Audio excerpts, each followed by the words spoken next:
գադարել առանց քիթս տնելու քաղաքապարախոսական իդեոլոգիկ հարցերու շուրջ երիտուրքերու մասնավորաբար. Clearly, it would have been impossible for me to conduct this research and this work without really delving into the ideological aspects of this entire process, and in particular the ideology of the Young Turks. Ուրեմն այս տեսակետով պետք է ասեմ, որ շատ օգտակար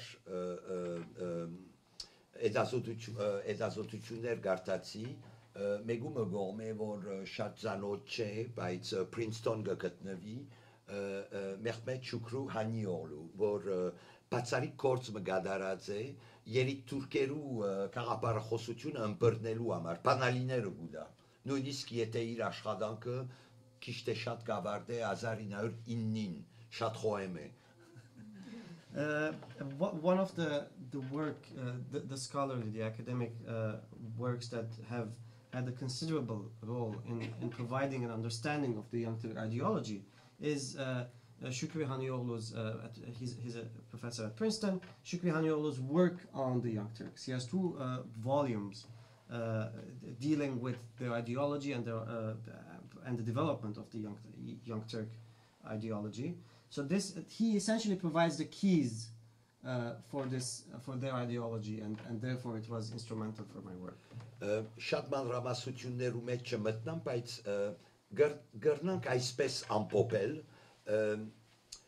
վերջի վերջո այս երիտուրք քաղաքապարխոսությունը ուրեմն կաղած են իրենց ասենք Եվրոպա ապրած ժամանակ, որմնաշարը ասկայնամոլությունն է, որուն գրնանք ավելցնել քիչ տեխնիկ բառը դահուինիզմը սոցիալ, որ ծևովը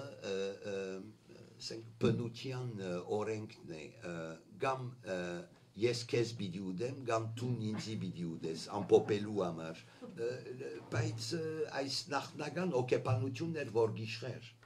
So just to summarize and say a few words about this ideology. This ideology was developed among the CUP members, cadres in Europe. They did not develop it themselves, of course. There were European influences on them. And the spinal cord of this ideology was nationalism, coupled with social Darwinism. And when I say social Darwinism, I mean by it essentially the law of the jungle. And this was the overarching, ideology that governed the Young Turks. Ուրեմն մոդենալ փորձեցի ուսումնասիրել առապերությունը, որ կար երիտուրքերու եւ հայ քաղաքական զանազան շրջանակներու միջև.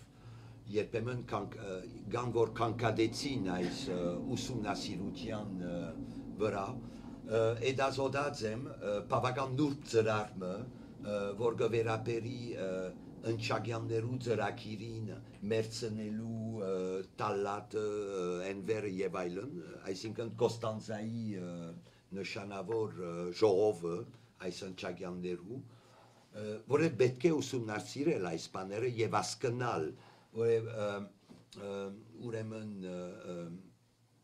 Տավաջան մգար այս ժողովի ժամանակ, որ դեղեկագիր փոխանցած է ներքին գործոց նախարարին, եւ գրնանք ամոզված լալ, որ այս դեղեկագիրները երբ տալատին ցերկը անցան, կասկած չկա, որ իր բնական պարանոյան դեռ ավելի զարգացուց.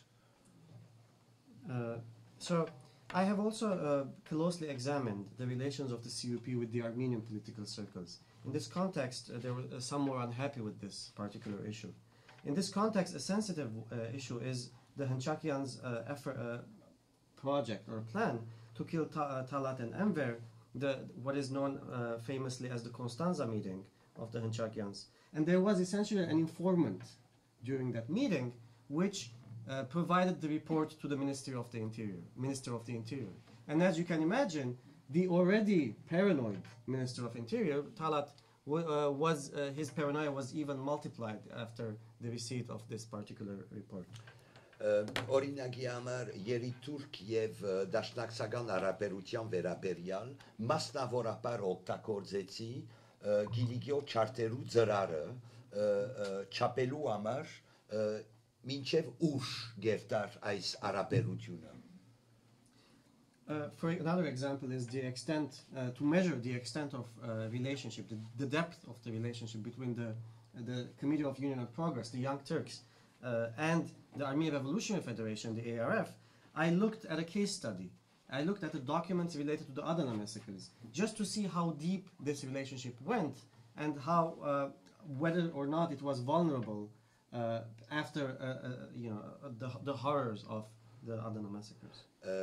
Գարնան կսել, որ գիլիգիո չարտերը Ադանա գսվի ընդհանրապես, բայց վերջապես ամբողջ գիլիգիո գտպներ, գիլիգիո չարտերը ֆանտաստիկ թեստ մնե ծևով մը երիտուրքերու ինչ գիտնամ պրոգրեսիստ քաղաքականության վերաբերյալ եւ առաջին հարցը, որ հայկական շրջանակները ուղեցին, արդյոք ովրած է ասիգա ովրած է, արդյոք եւ ամեն կարևոր հարցը, արդյոք երիտուրքերը խառնված էին կամ ոչ, ամեն բարակային դաշնակցության եւ երիտուրքերու հարաբերությունը այս չարտերեն վերջ սարեցան, բայց ներքին համացայնություն դեղի ունեցավ, ինչքան որ գրնանք ենթադրել 2-3 տարի հայկական շրջանակները որոշած են հրաբարակ չտնել դեղեցությունները որ գային չարտի մասին եւ այլ մինչեւ 1911 ամպերեցին գիտենք որ ույս ունեին որ խոստումները որ երիտուրքերը գադարած էին բարելավման գացության եւ այլն պիտի իրականային եւ սպասեցին այսպես եւ 11-ին արդեն որոշում գարտնեն եւ այս նույն դարին է, որ արդեն չարտերու մասին ֆրանսերեն, անգլերեն, զանազան լեզուներով քիվկեր գսկսին հրադարակվին. So as we were talking still about the Adana massacres, and they are referred to as the Adana massacres, but this is massacres and the atrocities, had a profound effect on Cilicia in general. So the Adana massacres of 1909, he considers this a litmus test of the progressiveness of the Young Turk regime. So a regime that came to power a year earlier, that had essentially come to power a year earlier, with all this progressive agenda of fraternity, brotherhood, equality, and then and therefore the massacres were a serious challenge to this relationship between the ARF and the CUP, Young Turks, and the Armenians posed two central questions to the Young Turks. The first was who committed these massacres, and the second was what was the role of the CUP itself in these massacres. And essentially 1909 in that sense culminated in the freezing of the relationship between the ARF and the CUP. However, it seems that there was some kind of silent agreement between the Armenians and the CUP to not publicize the details of the massacres and the reports of what really went on in Adana and its surrounding areas for a couple of years, in hopes that during that period the CUP would actually rectify some of these injustices and change course. However, by 1911, when this does not happen, we start seeing reports, detailed reports of what happened during the Adana massacres being published in different European languages. Այո, նույնիսկ պետք է հասկանալ, որ նույնիսկ եթե լարվածություն կար երկու կուսակցություններու միջև, որոշ շահեր կային, որ պետք է պաշտպանվեին։ Օրինակի համար ընտրություններու ժամանակ գրեթե անկարելի էր երեսփոխա ունենալ, եթե որոշ համաձայնություն, որ ժամանակավոր էր, գոյություն չունենար։ Դաշնակներու համար օրինակ շատ կարևոր էր ասիգա, որովհետև մի օրինակ որ մինչև 1908-ի հեղափոխությունը եթե գուզեք ադուք տասագարդ մնե որ ամբողջ հայկական հարցերով գսպահվի այս հեղափոխականները իրենց դեղը չունին անշուշտ ներքին ասենք ամայնքային իշխանություններու մեջ հեղափոխություն են վերջ մեգեն գմտնան եւ իրենց սուժը ծևով մգկաղեն այս ամակորձակցության որ ունին նոր իշխանություններու հետ. So, despite the fact that after 1909, as we mentioned, the relations between the CUP and the ARF essentially froze. However, there were certain interests that had to be defended, that had to be protected. For example, one central issue here are the issues of elections.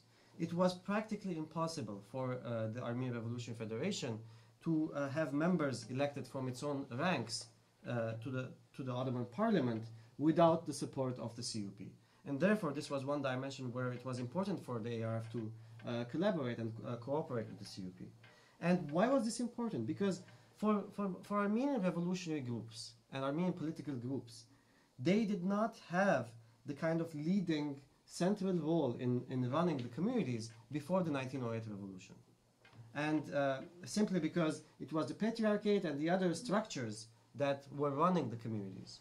And therefore, their political involvement in the political process after 1908 provided them with this entry into the life of, as leaders of the communities, into the life of the Ottoman public sphere.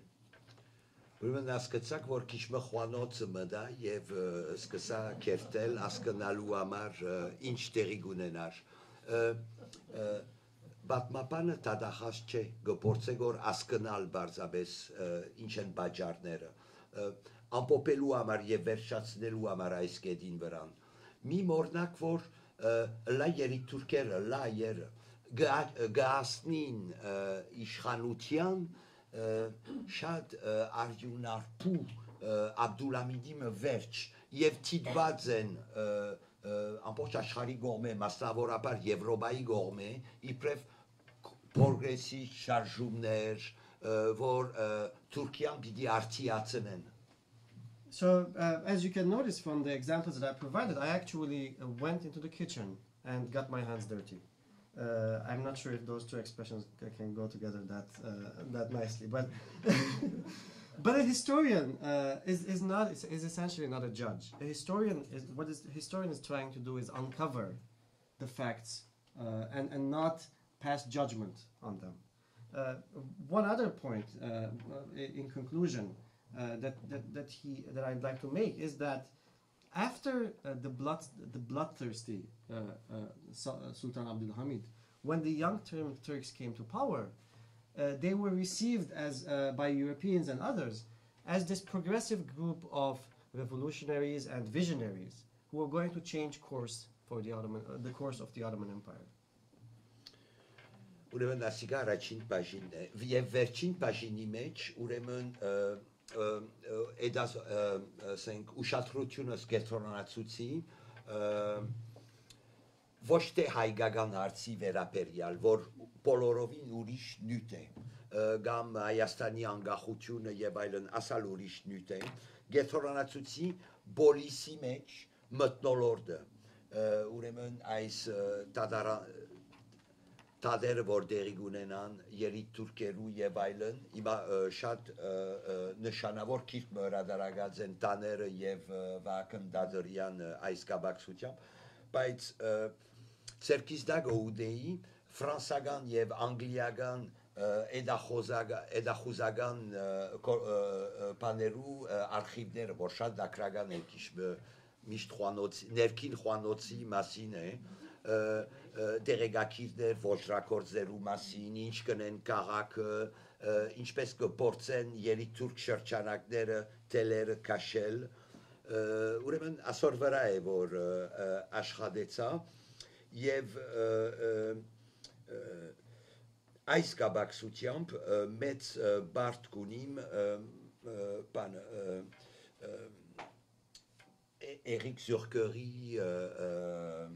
Amar, Eric Zurker ուրեմն Հոլանդացի բատմապան մնե, որ գրնանք սել որ առաջինն է, որ թրքական, բաշտոնական բատմակրությունը վերանայած է ծայր և թրսևորած է շատ ուժեղ բայկարը, որ տեղի ունեցավ, Մուստաֆա Քեմալի եւ երիկ թուրքերու միջև, որը մի կարծեք որ եթե 6 հոգի Բերլին կացին բանը ասենք զինատատարեն քանի օր առաջ իրականի մեջ այնտեղ են գշարունակեին տելերը կաշել ամբողջ զենքերու գաղտնի բայեսներ իրենց ցերկներ ամբողջ նյութական միջոցները տրամերը իրենց ցերկը Կեմալը բան չուներ եւ կամած է որ կարողացավ եւ ներքին շատ ուժեղ բայկար մտերի ունեցավ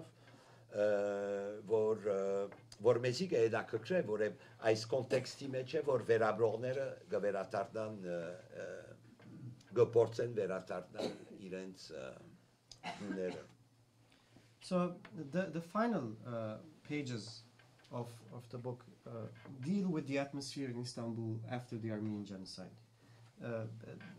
I focus on the trials of young Turks, and a recent publication by Vahakin Dadari and Taner Akçam sheds light on this issue as well.